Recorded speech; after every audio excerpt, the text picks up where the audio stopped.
That's a fan if I've ever heard one. Okay, it's not like done, but I just can't help myself.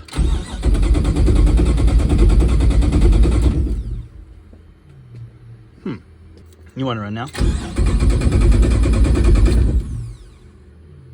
No. Maybe?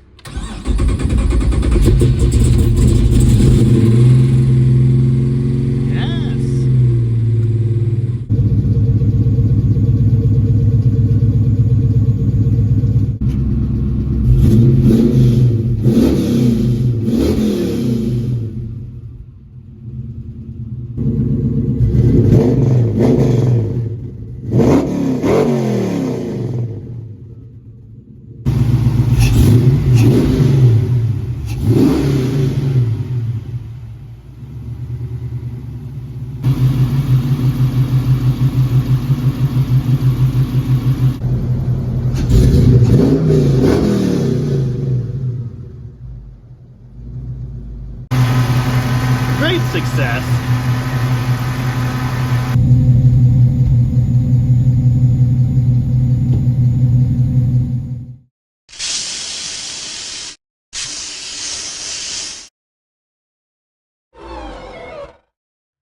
Hi, I'm Jamie. This is Dead Dodge Garage, and this is the Red 71 392 Hemi swap project. It's been a pretty momentous day in my world. For one thing, the crew cab project is like done, and it actually drove to Olympia here without any major problems, unlike last time. So that's pretty cool. The not so budget build 440 for the toolbox charger ran today.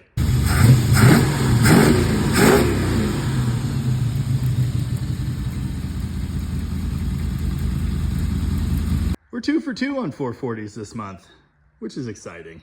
But maybe most momentous of all, Austin's Red 71 Hemi swap Challenger runs. It made neat engine noises, as you heard in the intro there. Now it's not driving yet.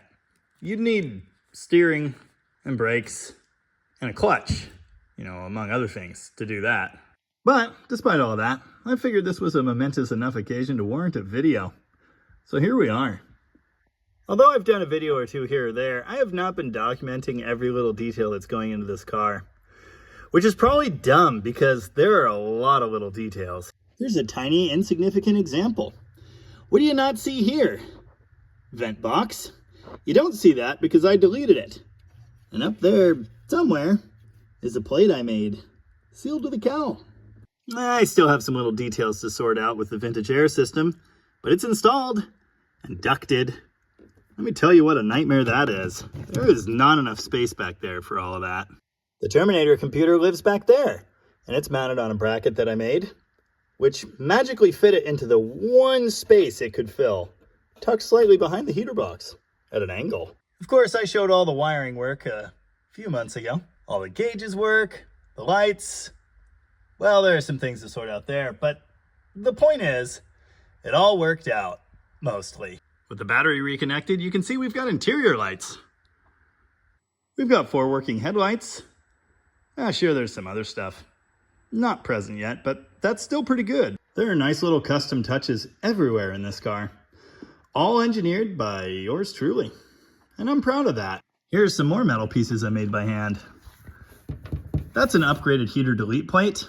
The one supplied with the vintage air kit, not up to my liking, and I needed somewhere to run the Terminator wiring, so that worked out really nicely. Next to it here, mounted on the back side of the vintage air hardware, is a bracket I made for the heater control valve. Just yesterday I got the heater all plumbed, tied up nicely. They sneak perfectly behind the intake there. Taking a quick peek beneath the passenger engine cover, we can see all the nifty wiring work.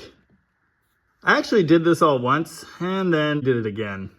Now it looks good. Essentially all of the Terminator wiring is under the intake.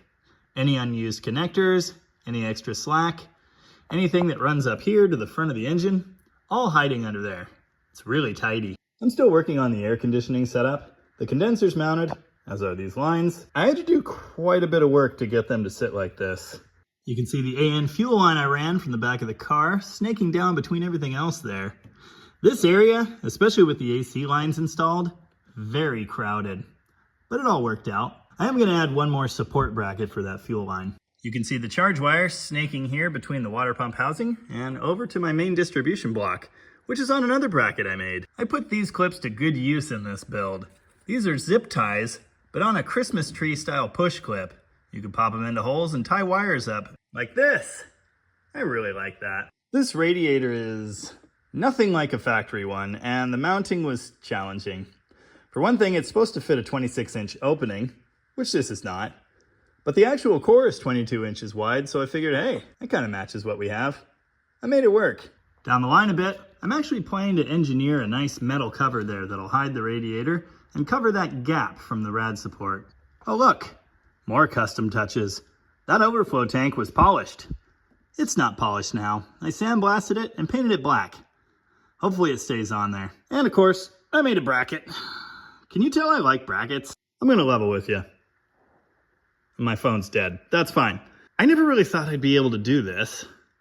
I didn't know I had it in me. There is so much that goes into a project like this, especially if you want it to appear cohesive, like these components are supposed to fit together. It's a lot harder than you think. Here's another example. I had to custom fit this intake pipe to get the filter to live here in the only space that's available for it. Now don't worry about this. I'm gonna build a box. It's gonna wrap the filter this way, and it'll probably gasket to the hood and be all nice. I also had to install an intake air temperature sensor in that tube. And I had to extend the wires and change the plug. You can see our shiny new AC compressor here. The one that came from the 2015 Challenger wasn't gonna work, so Austin had to get us this one. It's wearing fancy adapters and a fancy wire, which I'm not quite done with. Why are you like that? So it's come a long way. So much has been done here. But there's still some things missing. Lots of work left to do. Still have to do the LED taillights and button up this whole mess. We're gonna rear mount the battery up there. It just kind of made the most sense, but it still needs a mount bracket, which at present is living in this box with an e-brake cable. That reminds me the e-brake pedal's still out of the car, so I guess I need to fix that. Anyway, as I was saying a minute ago, I didn't really know I was capable of doing this. If someone hadn't been writing me a paycheck, I don't think I could ever do a car like this for myself. I don't have a year to spend on it. You know, I'd heard of cardboard aided drafting. I've put it to great use here. If you're curious about that, go check out Project Binky on Bad Obsession Motorsports channel. Those guys are amazing. You know, I've heard it said that I build Mopars in a way that is not impressive. Who am I kidding?